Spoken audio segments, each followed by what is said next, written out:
Welcome back to the Cycle Podcast. Today we're going to talk quickly and briefly about self-sabotage. We're just going to do a quick check-in. What is self-sabotage? How do we self-sabotage? What do we do to get out of self-sabotage? And what we ultimately think it stems from. So join us. Hope you like it. And we'll see you on the next one. Kyla, when was the last time you self-sabotaged? Probably... In which environment? Work environment or... Any environment. I would say probably the last time I self-sabotage was the last time I relapsed. It's been some time then, huh? Yeah. How long ago was that? I mean, like a serious self-sabotage where Okay. I like purposely like put my own foot in front of my... That's a heavy self-sabotage. Yeah. I was thinking ordering Uber Eats Ben & Jerry's. That was like my last self-sabotage. Yeah. Okay, then my last self-sabotage would have been getting Starbucks coffee, but instead of the sugar-free creamer or the pumps, I got the sugar normal cookie. ones? That is not a self-sabotage. I'm sorry. The rehab one was way better. Oh, okay. Then let's do the rehab one. Relapse. Okay. What about you, Danny? When was the last time you self-sabotaged? You self-sabotaged earlier today when you posted that thirst trap on Instagram. Yeah, that could be a self-sabotage. All you Or- got is thirst traps. What? That's all I want? That's all you got. Yeah. Like you'll come up on my people you may know, and it's you coming out of a lake. And I'm like, is that Danny or is that James Franco? I can't tell. Aw, that's such a I'll nice take it. compliment. Yeah, I'll take Luigi. it. No, I think I self-sabotage definitely with like weed for sure. I know it makes me more sluggish. It's been a couple weeks since I've smoked weed, but I feel like yeah, even a couple weeks ago I was smoking weed like at least a few nights a week, like on a Monday night, you know what I mean, or a Sunday night, and I know I have to be up early the next day, and it just makes it like 10%, 20% more difficult to like feel energized. And I'm like, why am I even doing this? And so I've cut that habit out of my life recently, which is great. It's really good because they say that there's a connection between marijuana and psychosis. Yeah. It can like start that I whole was thing. listening to an Eamon podcast last night, and he was talking about how it shrinks your hippocampus, which is the area of your brain that regulates memory, your short-term memory. And I totally relate to that. Like, I mean, Elijah can kind of speak to this. I'm still not super timely, what have you, over the past couple of weeks, but I'm getting better, I feel like, and I'm not For as sure, getting better. aloof and kind of floaty, if you will. They call the weed psychosis reefer madness. Reefer madness. Which makes sense, you know what I mean? And I Yeah. think as it pertains to all of these substances, whether it's weed or ketamine, it's like thinking of it as like only the euphoric and the beneficial effects opposed to like the dysphoric and the detrimental effects is just not fair to the substance or to the user, you know? So acknowledging both sides, and I think weed has a time and a place. But for me, I think personally, it's something like bi-weekly, monthly with the boys, like, chilling, opposed to like a daily thing at home to just decompress. So that's a transition I've recently made from self-sabotaging. There's so many ways to self-sabotage. Yeah, so But many. like, why do we self-sabotage? I would say the reasons I self-sabotage is like self-worth. Good answer. Yeah. I think to seek relief from immediate pain. The relief of giving into self-destruction. Yeah, it's not even pleasure per se, right? Because at a certain point, like whether it's weed or any other substance, like the pleasurable effects, if you will, are like slim to none just due to the tolerance effect. But the relief of pain is there, if that makes sense. So it's not even that you're feeling pleasure per se, you're just not feeling as much pain. Yeah. I feel like self-sabotage could also be unconscious at times, where you don't even realize that you're self-sabotaging Totally. until you've tajed the sob, and you're just like, how the hell did I even end up here? And then you retract the events, and you're like, ooh, that was just like an unhealthy pattern that I probably saw when I was younger or just picked up, and now I'm just doing it, and it's like, fuck, like, did I just do that again? Yeah. And it's really difficult to make those sort of discernments if you're not in a sober state of mind, honestly, because it takes awareness, and if your awareness is compromised from being in an altered state of consciousness, it can be difficult. But then on the other hand, an altered state of consciousness can also show you a new perspective on where maybe you're repeating a pattern too. Yeah, I don't even think it's an altered state of consciousness. It could be like heightened emotions. Like you're just like in a grayish emotional blackout, and you just react in a certain way, and then you're like, whoa. It's also really hard if you are self-aware of a sabotage or in the sabotage and not doing anything about it. Like that's the danger zone. Yeah. You're self-aware, you know what's going on, but you don't make any changes or do anything to better yourself, that's where, because you could be self-sabotaging and not be self-aware and like not know what's going on and just doing it to yourself. But once you are able to call it out and be like, oh, okay, I know what I'm doing is wrong, I've got to check myself, and you don't do anything about it, it continues and gets worse and gets worse. Yeah, and it's like, is self-sabotaging like going home and watching TV for like endless hours? Like, is that considered self-sabotage when I know I should be doing other things? Yeah. Or I think there's a time and place for that kind of stuff too. If it's every day, well, like that's the root thing about like just what you were just talking about. Like alcoholism doesn't necessarily always just mean like the hobo on the street, right? Like the actual definition of alcoholism is like it making your life unmanageable. Right. That's what alcoholism and addiction is. You're perpetuating the problem is making your life unmanageable. Yeah, you know, this funny joke that my niece told me on the boardwalk in Newport the other day comes to mind. She asked, what is the only thing that gets bigger the more that you take away from it? a whale. No. The bigger addiction? A hole. Oh, yeah. Right? And so does self-sabotage in some capacity. Because the more you perpetuate it, the bigger it gets. You know what I mean? And it just, it's interesting because it's like the more you do it, the bigger the hole is, if you will. The bigger you're digging yourself into the ground. You know what I mean? And to your point, Kyla, if you're not really what? I heard an hard R for a second.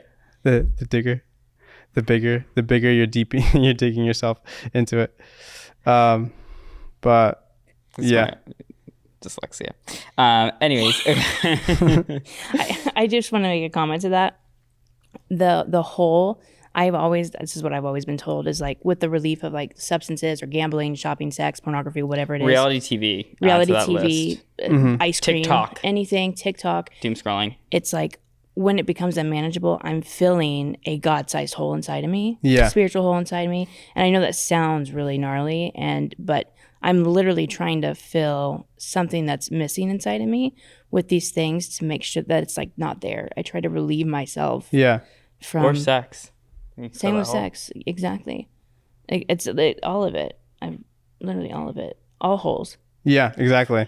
Yeah, addiction, like the more you feed it, the bigger it gets, obviously. Yeah. I think we work in the mental health space that are like so like addiction, drugs, alcohol. But there are so many different like ways to self-sabotage or numb or whatever it is. Yeah. It could be a substance. It could literally be doom scrolling, right? Or just being like, Hitting I need up to your unplug. ex. Hitting the vape. Okay. Kyla, it's time for an intervention. I really have cut back. Yeah, that's good. Promise. You said the Ozempic helps? Yeah, it actually has really genuinely helped. Like I bought like a 5-pack of like 20 Ks, and I've only gone through 2 of them in the last 2 to 3 weeks now. That's crazy, actually. So microdosing Ozempic has helped your vape addiction? Yeah. I don't know if it's just... Make it make sense. I really don't know, but I think there is science behind it because it's also helping alcoholism, like alcoholics, the craving factor or like the want to do more or eat more, like the binge eating disorder. So Ozempic stops that thought process. Obviously it makes you feel fuller, but it's also helping the addiction process in the parts of your brain that with the pleasure receptors, basically. I wonder if it could help me stop watching reality TV. Well, let's try it. Anyone trying to sponsor this? I have some in the fridge. Just kind of just pull it straight. Exactly. You guys, Straight to the heart. yeah. Move your neck to the left. Got him. So is self-sabotaging connected to Ozempic? Like, would that considered be a self-sabotage or is that a self-help? I think it's self-help. Some people will say self-sabotage, but I think in certain situations it is self-help because things like that, binge eating disorder, like it is a spiral and like a constant loop, and that's all you're thinking about. If you can remove that factor, wouldn't anybody want to give someone that gift to be able to remove that bad thinking over and over again, that obsessive, compulsive thinking? But do you have the ability to do that yourself? I think sometimes, yeah, but then there's lapse in that as well. It's like rumination, almost. Mm-hmm. So if there's an ability, like if you knew there was a cure for alcoholism, and if it was a pill in a pill form, but the side effects were, you get diarrhea every day. Mm-hmm. You get Lose what I'm saying? eyesight. You would want to save that person's life, right? For sure. and you know what I mean? Then stop them from ruminating on the alcoholism and being stuck in that spiral. I'm not saying binge eating disorder can make somebody lose their car, homeless, you know, familyless. I'd take diarrhea any day. Exactly. That's what I'm saying. Like it would be it makes sense in my mind. It may not to be everybody else, but it does to me. It's interesting, the idea of self-sabotage and how from different people that could be like, that's a healthy coping mechanism, right? Like instead of drinking excessively, you're like scrolling for hours, right? Like at least it's like not hurting anybody or like not hurting like your liver. It's interesting because the definition of self-sabotage is behavior that actively or passively prevents us from achieving our goals. And I think implicitly within that, we're implying that you have goals to begin with. Yeah. And what are goals? I was reading Atomic Habits and they were talking about how goal setting isn't actually the greatest, because once you achieve the goal, then it's like, well, I mean, what's next? What the hell are we going to do now? Versus like creating healthy systems, and those healthy systems allow you to continue. And those are like long, like standing habits that will create a better life. Yeah, and it's interesting because I was reading an X article. Actually, Jeff Bezos just posted his last board statement as CEO of Amazon. And what does that mean? He's going down? He posted his last board statement. So he's transitioning as CEO, and he made like one statement to the director of boards. And pretty much... So where does it go now? He's taking Lauren Sanchez on a yacht and just going for a run. Oh, so he's like retiring. I don't know if he's retiring. He's probably just taking a step back. Yeah, he got some yachts to attend. Right. But what he was getting at in the statement, he's like, if there's one principle I can teach to all Amazonians, is the verbiage he used. Like people of the Amazon? Yeah. It's that, no, Amazonians as in like people that work at Amazon. I was thinking tribal. Yeah. He was like, if there's one principle, it's the principle that like everything in life, whether it's a company, a country, a family, what have you, entropy is its natural state, meaning that it's constantly going to be degraded in terms of its output and its habits and its function and its systematization, if you will, right? And he's like, in order for something to continually progress, you have to have like direct energy towards holding the body together, as in like he drew the parallel between like natural biology and how any living thing that's out in nature, the environment is constantly trying to extract water from it, and in order for that living being to maintain its life, it has to continue to have all of its like retain all of its energy and its water and its life force, right? Otherwise it's going to be decimated into the environment. And so it takes like continuous effort in order to hold it together. And drawing to the systems that you mentioned with Atomic Habits, instead of setting a goal, it's like the goal should be to continually just improve, right? And just continually build momentum, so that way you're not just dissipating into nothingness. Okay. You lost me there for a second, but we circled back. Yeah. Okay. I don't know. It resonated. It was a very like interesting last statement to make as CEO, but I don't know, as you know, founder of like the Cycle, hierarchy of needs. Like I'm like. He was pretty much just saying like our natural state. Break it down in TikTok terms. He's pretty much saying like our natural state, whether it's like as individuals or as part of an organization, a family, a company, a country, is to disperse. You know, it's like things are constantly entropying, like as in like apart? Like yeah, like things are constantly disintegrating. You know when what I mean? Say entropy, I think of entrepreneurship. Yeah, as in like nature is constantly like beating us down, right? The world is constantly beating us down and trying us to like get spread thin and to get pulled apart. And in order for us to like remain on track and like achieve a beautiful life or a beautiful company or whatever it may be, we have to stay focused on keeping everything together. Like it takes continuous effort. It never ends is pretty much what he's getting at. Oh, okay, that made more sense. Okay. So then would self-sabotage mean that we are internally tearing ourselves down and the external environments are turning us down? Yeah, and then you're like... well, then we have no hope. Yeah. Drive me up the bridge. Exactly. Yeah, I don't know. I thought it was interesting. But what does self-sabotage look like? Like what sort of behaviors perpetuate self-sabotage? Defensiveness. Resentment. Retaliation. Anger or fear. And and this is just for me personally, I would say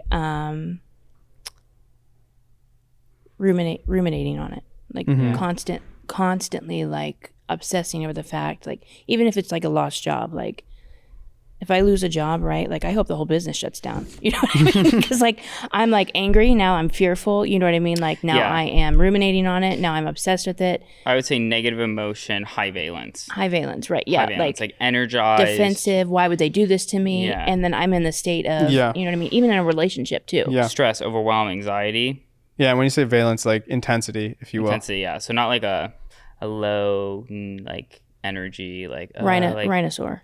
Yeah, Rhinoceros. it's explosive. Rhinosaur. Okay, gotcha. Yeah.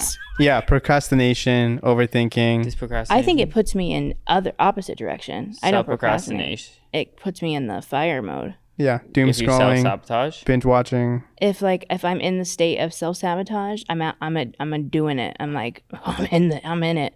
Like I'm not gonna procrastinate. So you're sabotaging yourself though. Mm-hmm. In that's an like, active way. So like if I'm self-sabotaging, I'm like more like not taking action on my life. I'm just like interesting. Yeah, you're But just also- letting the world happen to you, right? It depends, Goes though. back to Jeff Bezos.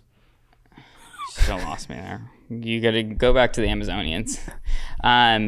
With the self-sabotage, I think if I'm heightened by emotion and I'm unclear with my emotion, then I'm taking aggressive action to hurt myself or the people around me, which inevitably hurts me. Yeah. If I'm not, and I'm just like, I want to like be in a doom and gloom state, then it's more of a negative valence, like not high emotion, not active. It's more like internal. I feel like you could self-sabotage like externally and internally. Totally. Yeah. But I think it's always been, for me, a lot of times it will be internal, right? Because that's how I cope with it. Sure. Like I'll isolate it and like keep spinning in it and self-sabotage, whether that's a relapse, whether that's, like Doom scrolling, doom binge scroll, watching. whatever it may be, or like just hurting myself inevitably by not taking care of myself, Yeah. or like letting something get out of hand, like anything. You Yeah. know what I mean? Like, And we address like, how we self-sabotage, obviously. Just a list of examples there, binge watching, addiction, what have you. But why do we do it? Why do you think people self-sabotage? I think it's situational in my eyes. Like, I think there's some foundational principles though as to why we do it. As in like, I think that share with me, Bezos. like comfort over change. I think by our human nature, we're constantly seeking comfort and change is difficult, right? So whether it's losing a job or trying to, change your lifestyle, it's difficult, right? And we seek comfort and we constantly like relapse, even if it's not to an addiction, but to a behavior. yeah. So we're constantly wired to seek comfort, and that's just based off of like our human engineering, from millennia of ancestors. Like if we have a comfortable environment, which almost everyone does, in terms of like food, water, shelter, right? Obviously there's, 80,000, 100,000 people that are homeless in LA, but there's also tens of millions, right? So just in a proportional factor, most people have their basic needs met. Depending. So they may have like housing and like all of these things, but maybe they don't have their emotional needs met. Exactly. Maybe they don't have the financial needs met. Right. Maybe they're, they've And got those the are the shelter, modern- water, Why food. is that leading maybe to they're drinking. self-sabotage? But I think this is where, for that specifically, and like what like it could be situational. I think mine always stems down to self-worth. Always self-worth. Either I don't feel like I'm worthy enough, or the opposite end, like godlike complex, and like how dare you do that to me. Okay. I feel like my self-sabotage comes in either when I'm in an emotionally heightened state where I can't process that emotion, which usually doesn't happen. When it does, it's blackout, or I'm just like tired and I'm just like, like I can't do, like I don't want to see people. I don't think I've do ever seen you shit. tired. Yeah, there's times where I'm just like, I can't take it anymore. That's my self-sabotage. Yeah. Like, let me comfort myself because I'm just over it. Yeah.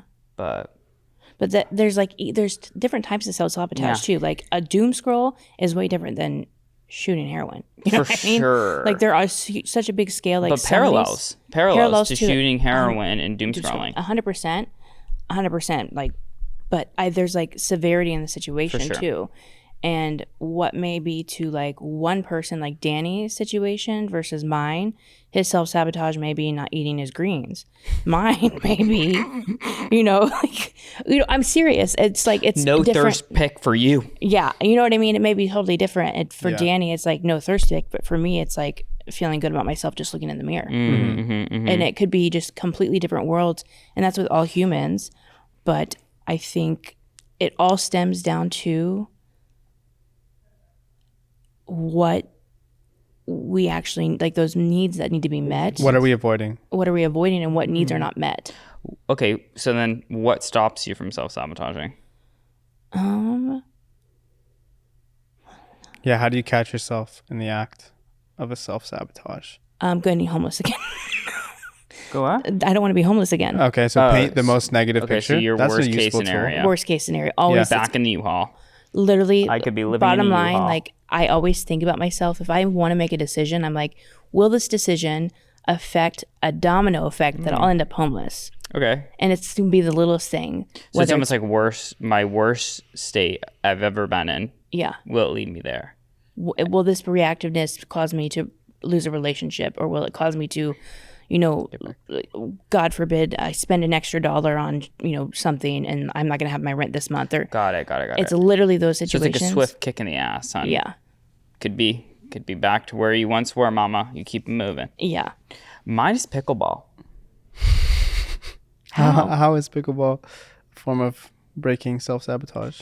Getting into a state of flow. Good answer.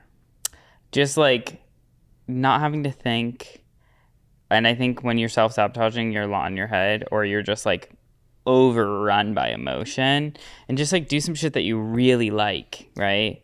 And try to do it, I feel like, with other people, like community or other humans is a really good one.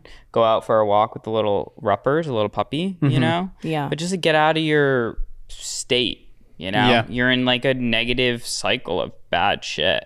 Yeah. So like, what can you do to break that like thought pattern, or like just get out, call a friend, like that is a positive influence. Like I went to pickleball last night. I swear to God, I walked out and I was like, God, I love you, and I'm so blessed to have pickleball in my life. Yeah. And that sounds crazy, but I'm like, So I feel about TikTok. hey, we all got our shit. Community, good people, really good challenge. Like I'm moving, I'm sweating, I'm moving my body. I'm like, damn, it's cool to have 2 legs and shout out. So just getting into more of a space of gratitude.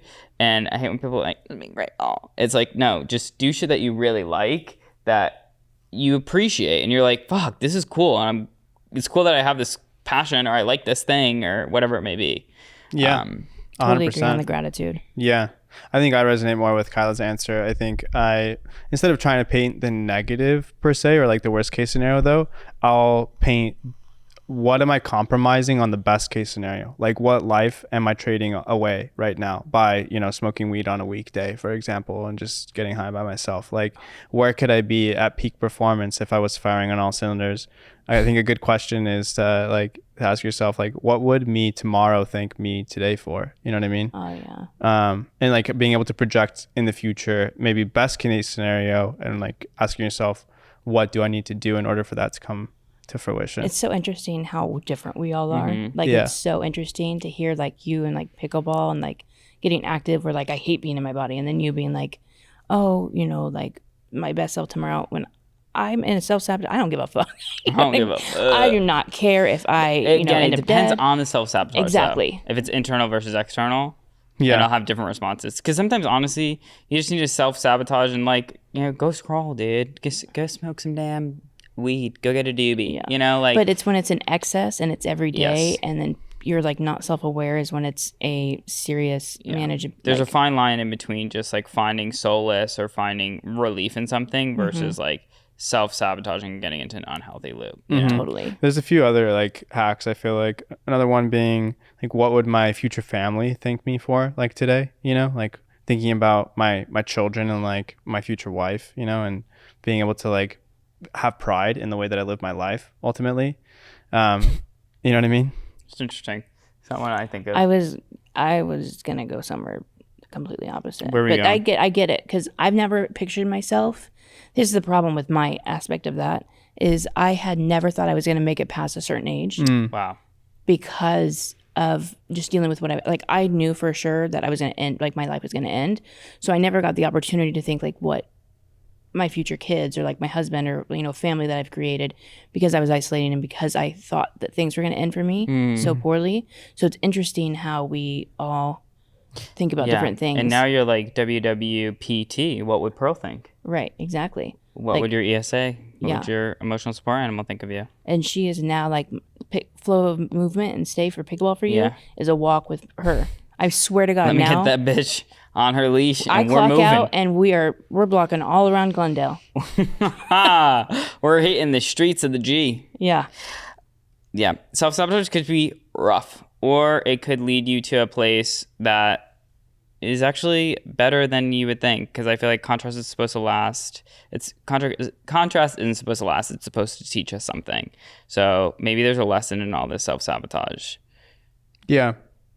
I think ultimately it's not because of a lack of discipline per se. It's because of fear, right? And different like subtle underlying behavior patterns that need to be acknowledged and addressed head on. Take a look in the mirror. See how you're showing up. Self-awareness. Self-awareness is so important, and if you don't have the emotional bandwidth to do so, it's okay to hit a scroll. It's okay to hit a doobie. It's okay to hit a pickleball. Take a second. Take a deep beat. Don't do heroin. Don't do heroin. No heroin for you. Think about your future Put the heroin goppers down. and what they would want from their papa or mama. Or your future fur babies. Whoever, future cast, all the casts, thanks for checking in with us. We are going to be striving to break these cycles. If you need help breaking your cycles, call us today at 877. We don't have a phone number, but you could find us at cyclehealth.com. We do have a phone number. It's on the website. Okay. I don't know it off the top of my And head. it goes straight to me. And her ESA will be on her lap. Mm-hmm. Amazing. Thanks. Cool.